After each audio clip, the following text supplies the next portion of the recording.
우리 창립 기념 주일에 우리가 무엇을 할까 좀 많이 고민도 하고 생각을 해보게 됩니다. 또 말씀으로 어떤 말씀을 전하면 가장 우리에게 필요한 말씀이 될까, 또 하나님께서 뜻하신 말씀이 될까를 고민을 많이 해보게 되었습니다. 물론 먼저는 하나님께 영광이 되는, 그리고 감사를 드리는 말씀을 드리고 싶습니다. 우리 이 41주년에 주님께서 더욱더 빛나시기를 원하고, 우리는 지금까지 인도해 주신 그 하나님의 은혜에 감사하는 시간을 가져야 합니다. 또 교회를 위해서 수고하고 애쓰신 수많은 주의 종들, 헌신하시고 눈물 흘리시고 땀 흘려 교회를 섬겨오신 모든 주님의 종들 진심으로 감사를 드리고, 또 우리 명성교회는 우리 지역과 함께 성장했습니다. 저는 우리 명성교회가 지역교회라는 굉장히 중요한 사실을 잊지 않으려고 노력을 합니다. 우리 지역 주민들에게도 감사를 드리고 우리 이웃들과도 사랑을 나누고 싶은 마음이 있습니다. 하지만 동시에 이 창립기념주일은 교회가 무엇인지를 고민해 볼 수 있는 참 좋은 시기입니다. 교회의 교회됨이 무엇인지 상기할 수 있는 그런 날입니다. 그래서 오늘 말씀을 통해서는 우리가 교회가 어떠한 의미를 갖고 있으며, 또 하나님께서 이 시대에 우리 교회에 주신 사명이 무엇인지를 함께 좀 생각을 해보고자 합니다. 하와이에서 목회를 하시는 웨인 코데이러라고 하는 목사님은 굉장히 목회적으로 아주 잘 감당하신 목사님이신데, 이분이 세상의 가슴을 뛰게 할 교회라는 제목의 책을 쓰셨어요. 거기에 교회의 정체성에 대한 이야기가 나오는데 한 대목이 굉장히 저에게 은혜가 되어서 좀 나눠드리려고 합니다. 이 목사님의 친구가 대학교를 다니면서 학기 말에 이제 리포트를 제출해야 점수를 받는데, 그 리포트가 모든 과제 중에서 가장 중요한 과제였습니다. 그래서 성적의 50%를 차지하는 과제였습니다. 그래서 정성을 다해서 준비를 했다고 합니다.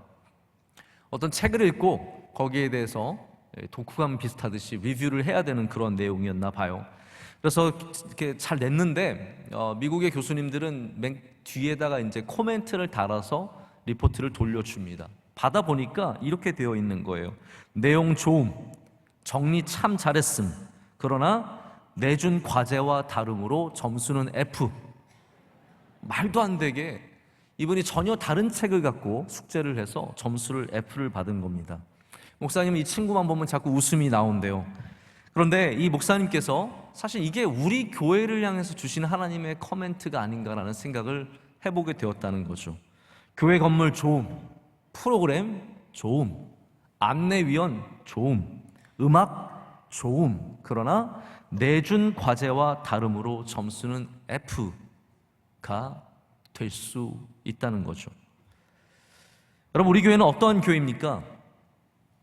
다 좋은데 내준 과제와 전혀 다른 일들을 하고 있습니까? 아니면 부족한 것이 많지만 하나님이 주신 그 과제를 바라보며 충실히 행하고 있습니까? 저는 성적을 A를 많이 못 받아봤습니다. A+은 많이 받아봤어도 A는 많이 못 받아봤습니다. 그러나 우리 교회만큼은 A를 하고 싶습니다. 우리 교회는 A를 받는 교회가 되어야 합니다. 그래서 우리는 이 창립 기념 주일에 우리의 교회의 교회됨이 무엇인지 돌아보고 다시 정렬하고 앞으로 나아가는 날이 되기를 소망해 봅니다. 오늘 본문의 말씀은 하나님께서 세우신 교회가 하나님의 말씀을 이루려고 하는 그 계획 속에 있다는 것을 우리에게 알려주고 있습니다. 바울은 그냥 어쩌다가 교회가 생긴 것이 아니라 하나님께서 이 비밀의 경륜을, 예수 그리스도에 담겨있는 이 비밀을 모든 사람에게, 이방인에게까지 전하시기 위해서 교회를 세우시고 교회 사명을 주신 것을 우리에게 상기해주고 있습니다. 28절 말씀은 정말로 중요한 말씀이 나오는데, 그렇기 때문에 저와 여러분이 함께 한번 이 말씀을 읽어보기를 원합니다. 우리가 그를 전파하여 각 사람을 권하고 모든 지혜로 각 사람을 가르침은 각 사람을 그리스도 안에서 완전한 자로 세우려 함이니. 아멘. 이것이 바로 바울의 사명이 뿐만이 아니라 우리 교회에 주시는 사명이라는 겁니다. 주님을 전파하고 사람들을 권하며 가르치며 그들을 세워가는 일들을 교회가 해야 됩니다. 자, 그런데 이 일을 행할 때 우리가 해야 할 것이 있습니다. 이것이 바로 오늘의 제목이기도 하고 오늘의 주제이기도 합니다. 여러분, 우리 모두에게는 예수 그리스도가 필요합니다. 그것은 어떠한 특별한 상황에 있는 사람들이 정말 간절하기 때문에 주님만이 필요한 것이 아니라 모든 인생은, 이 땅에 발을 딛고 살아가는 모든 인생은 다 예수 그리스도가 필요합니다. 그렇기 때문에 우리는 그러한 전제 속에서 모든 자들에게 예수 그리스도를 전하고자 하는 사명을 가진 거죠. 하지만 이 시대가 여러분 어떻습니까? 이 시대가 삭막하고 메마른 이 시대가 예수 그리스도를 쉽게 받아들이지 못합니다. 사람들이 이 발전한 문화 속에서, 이 발전한 기술과 이 발전한 산업 속에서 예수 그리스도를 받아들이지 못하죠. 저는 그래서 우리가 이 사명을 감당하기 위해서는 이 시대에 주신 지혜를 갖고 해야 된다고 생각을 갖습니다. 이 시대에 우리가 예수 그리스도를 전할 때 가져야 하는 두 가지 은혜의 자세, 우리의 스탠스가 있습니다. 그것이 뭐냐면 바로 환대의 은혜와 진리의 은혜라는 두 가지입니다. 우리는 이 일이 어떻게 이 일을 감당해야 하냐면, 바울이 마지막 절에 이렇게 고백하거든요. 힘을 다하여 수고한다라고 했습니다. 우리가 주님의 일을 감당하기 위해서는, 오늘 예배도 마찬가지입니다. 이 예배를 준비하는 분들이 얼마나 힘을 다하여 수고하며 준비했는지 모릅니다. 어제 하루 종일 리허설을 많이 했습니다. 그럼에도 불구하고 조금씩 마이크가 안 나오기도 하고 순서가 조금 안 맞기도 해서 얼마나 가슴을 졸이고 또 마음이 힘든지 모릅니다. 여러분, 힘을 다하여 수고하는 것을 하나님께서 기뻐하십니다. 그렇기 때문에 우리는 우리에게 주신 사명을 감당하되 힘을 다하여 수고하며 환대하고 진리를 전하는 일들을 계속해야 합니다. 환대와 진리는 그래서 복음을 전하는 방식입니다. 이 두 가지 은혜는 모든 자들에게 필요한 복음을 전하는 방식입니다. 구체적으로는 우리 교회의 문화가 되어야 합니다. 우리 교회의 비전이 되어야 합니다. 바로 이 안에, 이것을 통해서 우린 끊임없이 복음을 전하고 끊임없이 주의 사랑을 전하는 일들을 하기를 원하는 거죠. 그래서 우리의 건물도 좋습니다. 우리의 프로그램도 좋습니다. 우리 음악도 좋습니다. 그러나 내준 과제와 합당하기 때문에 A를 받는 교회가 되어야 된다는 말입니다. 자, 그러면 첫 번째, 이 환대의 은혜라는 것이 어떠한 모습이겠습니까? 환대는 열려 있는 것을 말합니다. 환대는 그냥 누군가에게 잘해주는 것을 넘어서 우리가 열려 있어야 환대가 가능하다는 말입니다. 그래서 우리 명성교회는 더욱더 예수님을 알지 못하는 사람들에게 열려있는 교회가 되어야 합니다. 늘 제 목회에 제가 스스로 상기하는 게 있습니다. 우리 교회는 바로 복음을 전하기 위해서 존재한다는 것이죠. 우리가 살아남기 위해서, 우리의 기쁨을 위해서 존재하기보다 먼저 예수를 믿지 않는 사람들에게 복음을 전하기 위해서 교회가 존재한다는 사실입니다. 끊임없이 선교하고 끊임없이 복음을 전하고 끊임없이 주님을 가르치는 일들을 계속해야 하는데, 그렇게 하기 위해서는 우리가 열려 있어야 된다는 겁니다.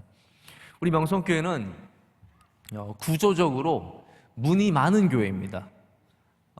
저희 1층과 2층에 3층까지 문이 쫙 있습니다.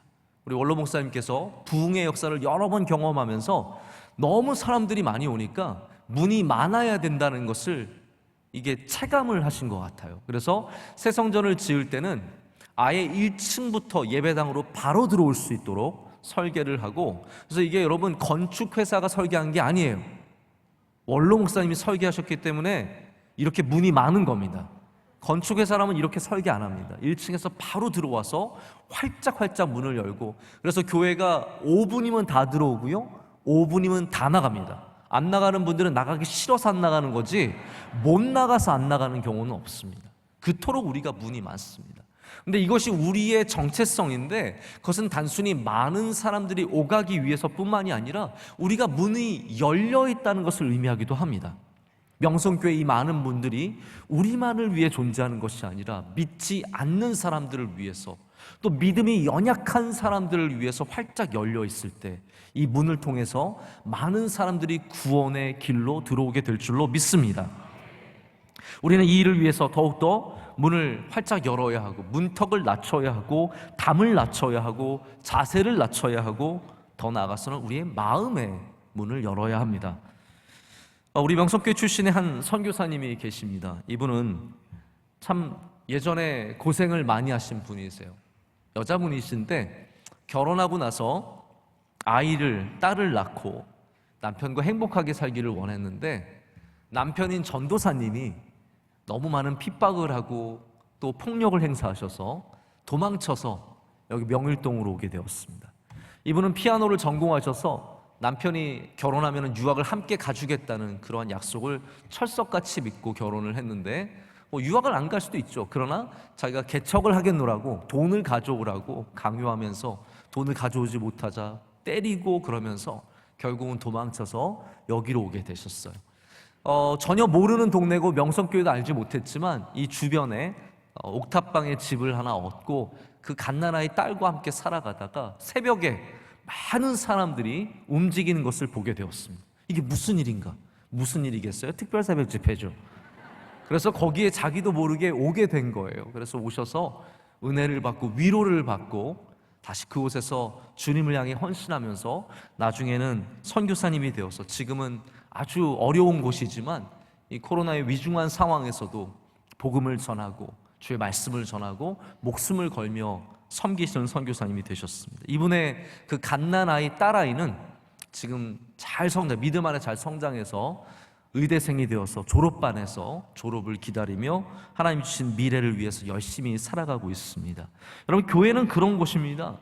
교회는 열려있는 곳이기 때문에 쫓겨난 사람이 오고 병든 자가 오고 가난한 자가 오고 못 배운 사람이 오고 지치고 힘든 사람이 올 수 있는 그런 사람들이 환대를 받는 곳이 되어야 합니다. 저는 명성교회에 오시는 모든 분들이 여기 예배 자리에 앉으셔서 나는 여기서 환영받고 있다라는 마음이 들기를 소망해 봅니다. 오시는 분들마다 주님께서 여러분을 환영해 주시고 우리 교회가 여러분을 환영해 주는 그 마음이 들기를 원하는 거죠. 이 환영이라는 것은, 환대라는 것은 예수님의 가르침입니다. 예수님께서 어린아이들을 맞아들이는 장면을 생각해 보십시오. 제자들이 다 어린아이들을 쫓아냈습니다. 어디 너희들이 감히, 어린아이들은 안 돼 라고 했을 때 예수님께서는 그 아이들이 내게 오는 것을 막지 말라라고 말씀하십니다. 아이들을 환영해 주셨습니다. 예수님께서 나병 환자들, 절대로 가까이 하면 안 되는 그들과 만나셨고 그들을 만져주셨습니다. 예수님께서 세리 같은 죄인들, 모든 사람들이 정죄하는 사람들을 만나셔서 그들과 함께 식사하셨고 그들을 하나님의 나라로 초청해 주셨습니다. 이것이 주님께서 하신 일이며 이것이 바로 우리 교회가 또한 해야 할 일이라는 것이죠. 또한 초대교회는 우리 바울의 서신서를 보면은 바울이 항상 믿음이 연약한 자를 위해서 항상 마음을 쓰는 것을 보게 됩니다. 교회는 믿음이 좋은 분들도 있지만 아직 연약한 분들이 많이 있어요. 우리 가운데는 정말 예수 그리스도를 영원히 붙잡고 살아가는 분들도 있지만 매일매일 다시 결심하지 않으면 교회로 나오기 힘든 그런 분들도 있습니다. 근데 바울은 그 연약한 자들을 위해서 무엇이든 조심해 주라는 거예요. 먹을 것도 조심하고 입는 것도 조심하고 말하는 것도 조심해서 그 연약한 자들과 함께 교회가 가야 하는 것을 가르쳐 주고 있습니다. 여러분, 교회는 믿음 좋은 사람만 나오는 곳이 아닙니다. 교회는 아직도 주님을 잘 모르고 예수님을 잘 알지 못하고 믿음이 아직 여린 분들 오셔서 함께 은혜 받아야죠. 그러기 위해서는 우리 안에 환대의 은혜가 넘쳐나야 합니다. 김병삼 목사님의 말씀 중에 이런 이야기가 나와요. 361년에서 363년까지 로마의 황제였던 줄리언은 배교자 줄리안이라고 불립니다. 왜냐하면 기독교가 국교가 된 다음에도 이교의 부흥을 위해서 꿈꿨던 사람이기 때문이에요. 이 줄리안은 이교 제사장들에게 편지를 자주 보냈습니다. 독려하기 위해서 우리 이교가 기독교를 넘어서야 한다라고 이야기하면서 편지를 보냈는데 이 사람의, 이 황제의 편지에서 가장 많이 등장하는 단어 중에 하나가 환대입니다. 왜냐하면 이분의 전략은 뭐였냐면 기독교가 잘하니까 기독교를 본받아야 된다는 거예요. 기독교가 제일 잘하는 게 뭐냐? 환대라는 겁니다. 이방인들과 고아들과 과부들과 가난한 자들을 교회가 먹여주고 환대해주고 그렇게 돌봐주는 그 모습이 정말 기독교 부흥의 한 축을 담당했다는 것을 이 황제도 보게 된 거죠.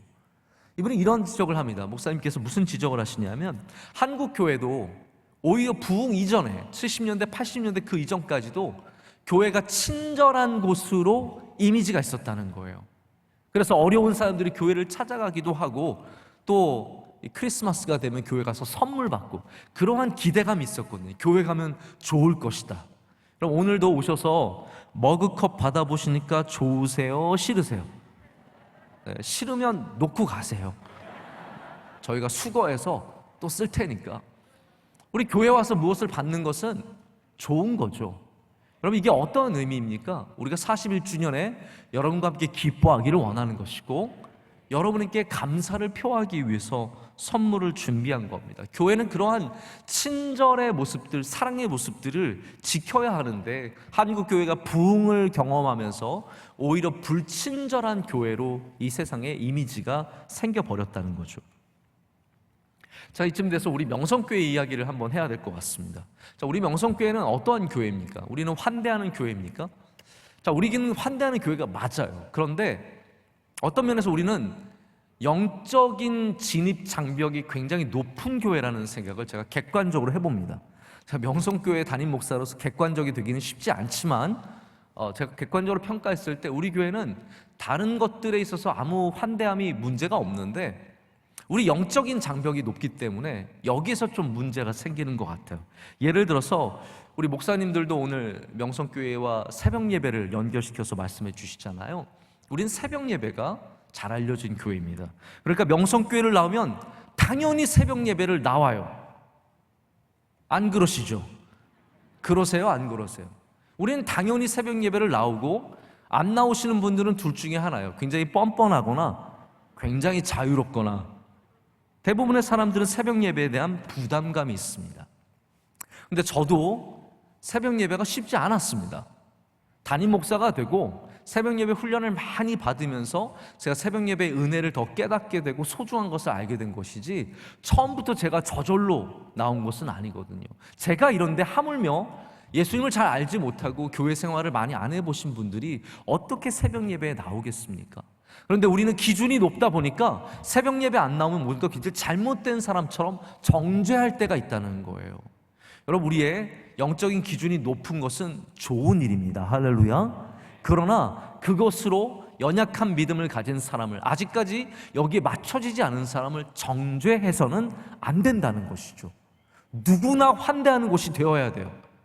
그래서 여성교회 회장이 새벽 예배 안 나와도 살려주고 돌 던지지 마시고, 남선교회 회장이 새벽 예배, 토요일 새벽 예배 안 나와도 정죄하지 마시고, 우리 교회가 사랑하고 축복하고 격려하는 교회가 되어야 합니다. 우리 교회는 주여 삼창을 합니다. 여러분, 이게 우리에게는 당연한 것이지만 초신자 예수님을 잘 모르는 사람에겐 놀라운 일이 될 수도 있는 거예요. 그것에 대해서 우리가 친절한 마음을 가져야 합니다. 우리 교회는 아멘도 많이 합니다. 아멘. 요즘에 원로 목사님이 근심이 많으세요. 왜냐하면 요즘에 아멘을 너무 안 한다고, 네가 온 이후로 아멘을 하지 않는다고 굉장히 근심이 많으십니다. 여러분, 저를 불쌍히 여겨주셔라도 좀 아멘을 해주시면 감사하겠습니다. 그런데 너무 불쌍히 여겨주시네요. 이 아멘이 우리에게는 자연스럽지만 누군가에게는 화들짝 놀라는 일이 될 수도 있지 않겠습니까? 우리가 갖고 있는 이 철저한 예배 중심의, 교회 중심의 오직 주님의 이 가르침들이 누군가에게는 굉장히 어려운 일이 될 수 있다라는 거죠. 여러분, 주여 삼창하면 하늘의 문이 열립니다. 아멘 하면 내 마음에 새겨집니다. 오직 주님으로 살면 주님께서 우리를 인도해 주십니다. 우리는 그걸 믿고 알죠. 그러나 여전히 믿음이 연약한 사람들도 있다라는 겁니다. 우리가 그들에게 환대하는 마음으로, 친절한 마음으로, 환영하는 마음으로 마음을 열고 대한다면 언젠가는 함께 발을 맞추어 걸어갈 수 있을 정도로 그들의 믿음이 성장하고 더 주님 안으로 가까이 들어갈 수 있게 되지 않겠습니까? 우리가 그 일을 위해서라도 더욱더 환대하는 이 은혜를 잊어서는 안 된다는 겁니다. 오늘 본문 말씀은 바로 우리가 그렇게 권하고 가르치고 그렇게 세워가는 것을 잘 해야 된다고 말씀하고 있는데, 그러기 위해서는 우리가 더욱더 이 은혜, 환대의 은혜를 잊어서는 안 된다는 겁니다. 자, 두 번째 은혜는 진리의 은혜입니다. 환대는 굉장히 열려 있는 것이죠. 그러나 반대로 진리는 어떤 면에서는 굉장히 닫혀 있는 것입니다. 저는 이 두 가지가 굉장히 상충될 수 있지만 반드시 함께 있어야 하는 은혜라는 생각을 갖습니다. 열려 있기만 하면 우리가 정신없이 세상을 따라 쫓아갈 수 있게 됩니다. 그러나 우리가 열려 있지만 중심을 잡을 수 있는 것은 진리의 은혜를 함께 붙잡고 있기 때문이거든요. 진리는 불편할 때가 많습니다. 여러분, 예수님의 진리, 우리 삶에 불편한 일들이 있습니다. 우리 교인이 갖고 있는 진리들, 주의를 지키고 예배를 지키고, 오늘 사실 제가 여러분에게 참 감사한 것은 우리 3부 예배 때도 너무 많은 성도들이 와서 정말 차가 확 막히고 예배당에 들어오지 못해서 바깥에 서 계신 분들이 정말로 많았어요. 아마 4부 예배도 오시는 것이 만만치 않았을 겁니다. 여러분이 창립 기념주일, 아니 이 주일에 예배하기 위해서 교회에 나온 것, 이 불편함을 감수하고 이 자리에 있는 것, 그 여러분 진리를 붙잡는 여러분의 귀한 모습입니다. 하나님께서 그것을 저는 분명히 기뻐하실 거라고 생각해요. 혹시 오늘 예배 드리면서 어려웠던 분들, 하나님이 그 어려움을 기뻐하셨다는 사실을 꼭 기억해 보시기를 바랍니다. 우리 명성교회는 이 진리를 포기하지 않습니다. 이 세상에 많은 존재들이 있지만 우리를 구원하실 분은 예수 그리스도밖에 없다는 사실을, 그리고 모든 사람에게 이 그리스도가 전달되어야 한다는 사실을, 이 진리를 우리는 붙잡습니다. 우리는 타협하지 않습니다. 오직 주님만이 길이요 진리요 생명 되심을 타협할 수가 없습니다. 교회는 그래서 불편한 일을 감당하는 거죠. 교인은 불편한 일을 감당합니다. 그것이 우리의 정체성이기 때문입니다. 예수님께서 우리로 평화를 만들라고 하셨는데 평화를 만들어내는 정말로 불편한 일입니다. 얻어 터져도 뺨을 다시 내밀어야 하는 것은 어려운 일이지만 그럼에도 불구하고 우리가 이것을 행하는 것은 바로 예수님의 말씀대로 살도록 우리가 부름을 받았기 때문입니다. 우리 명성교회는 부흥하기를 원해요. 그런데 이 부흥을 원하지만 이 부흥이 단순히 숫자가 늘어나는 것만은 아닙니다. 만약에 우리가 숫자가 늘어나기를 원해서 무엇인가를 하기 원한다면 지금도 그런 일들을 충분히 도모할 수 있습니다. 1,000명, 2,000명, 아니 더 많은 숫자를 늘릴 수 있죠. 하지만 우리가 원하는 진정한 부흥은 그것이 아닙니다. 단순한 숫자가 늘어나는 것이 아니라 우리 안에 진리로 바로 세워지는 그런 은혜가 먼저 있기를 원하는 것이죠. 많은 조직들과 많은 기관들과 많은 기업들과 심지어는 교회까지도 겉의 모습은 건강하지만 그 안으로는 병이 있고 문제가 있는 곳이 참 많다는 것을 생각해 보게 됩니다. 유명한 저자인데 콜린스라는 짐 콜린스가 쓴 강한 기업은 어떻게 무너지는가라는 책이 있습니다. How the Mighty Fall. 이 거대한 기업들이 무너지는 것을 많이 보았기 때문에 이분이 거기에 대한 책을 쓰셨어요. 근데 이 책을 쓰게 된 동기가 있다고 합니다. 이분의 아내가 굉장히 건강한 분인데 한 번은 아내와 함께 콜로라도에 여행을 가게 되어서 거기서 러닝을 한 겁니다. 조깅, 뛰었죠. 근데 아내가 워낙 건강하다 보니까 고산지대인 콜로라도에서도 잘 뛰는 거예요. 자기보다 훨씬 더 앞으로 나가기 시작하더니 나중에는 잘 보이지 않을 만큼 거리가 떨어져서 멀리 앞서가게 된 겁니다. 그토록 건강하셨어요. 근데 바로 2달 뒤에 그분이 유방암 진단을 받고 양쪽 유방을 다 절제하는 큰 수술을 겪게 되었습니다. 이런 일들을 겪으면서 콜린스가 깨달은 게 있어요. 그날 2달 전에 자기 아내가 뛸 때는 굉장히 건강해 보였고 나보다 건강해 보였고 아무 문제가 없어 보였지만 사실은 그 안에 문제가 이미 있었다라는 거거든요. 여러분, 그런 데가 얼마나 많습니까? 겉으로는 힘이 세고 겉으로는 웃고 있고 겉으로는 좋지만 사실 그 안은 병들어 있고 그 안은 이미 무너지기 일보 직전의 삶이 얼마나 많이 있습니까? 여러분, 교회는 그렇기 때문에 부흥을 꿈꿀 때 바로 이 안이 회복되어야 겉이 건강해진다는 사실을 절대로 잊어서는 안 됩니다. 우리가 정말로 바라는 것은 먼저 진리 위에 서 있는 거예요. 이게 선행되지 않으면 겉의 부흥은 곧 또 다른 몰락으로 이어질 수밖에 없습니다. 그래서 우리는 반드시 그리스도 안에서 모든 것을 행해야 합니다. 제가 오늘 말씀에 아쉬운 부분 중에 하나가 평소와 다르게 제가 좀 설교 시간이 짧을 수밖에 없는데, 그렇기 때문에 이 부분을 제가 길게 말씀 못 드리는 게 좀 굉장히 아쉽습니다. 그리스도 안, in Christ, and 크리스토라고 하는 이 주제는 성경 신약에 있어서 굉장히 중요한 주제입니다. 저도 이 부분을 많이 이렇게 생각해 보지 못했는데, 이번에 말씀을 준비하면서 아주 좋은 책들을 읽으면서 여기 도전을 많이 받게 되었어요.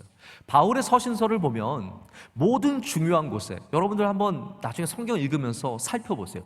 모든 중요한 곳에 그리스도 안에서 라는 말이 반드시 나옵니다. 예수 안에서, 성령 안에서. 특별히 교회를 말할 때, 교회의 건강과 교회의 존재의 목적을 말할 때 반드시 그리스도 안에서라는 말이 나와요. 그래서 오늘도 27절과 28절에 바로 이 그리스도 안이라는 단어가 반복이 되면서 우리에게 강조가 되고 있어요. 여러분, 그리스도 안이라는 거, 이거 제가 나중에 더 말씀을 드리겠지만, 이것은 우리가 아니라 그리스도의 능력과 그리스도의 은혜와 그리스도의 사랑에 힘입은 그 모든 것을 말하는 겁니다.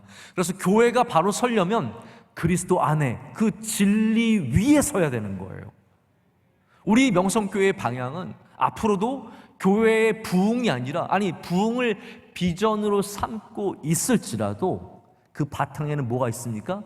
진리의 은혜 속에서, 우리가 하고자 하는 모든 것 속에서, 제가 오늘 이 말씀을 드리는 이유가 바로 이것 때문이에요. 앞으로 우리 명성교회가 건물을 짓든 해외에 선교사를 파송하든 우리 젊은 세대를 위해서 다음 세대에 투자를 하든, 이 모든 것을 하는 가운데 여러분이 반드시 믿고 신뢰해야 되는 게 뭐냐면, 그 안에는 바로 환대의 은혜와 진리의 은혜가 항상 자리 잡고 있다는 겁니다. 우리는 진리를 위해서 부흥하고 진리 안에서 회복될 때 바로 하나님께서 기뻐하시는 교회가 그리스도 안에서 세워진다는 것을 믿고 나아가야 할 줄로 믿습니다. 제가 아쉽지만 말씀을 맺겠습니다. 우리가 조급해지면 기술과 술수를 많이 쓰게 됩니다.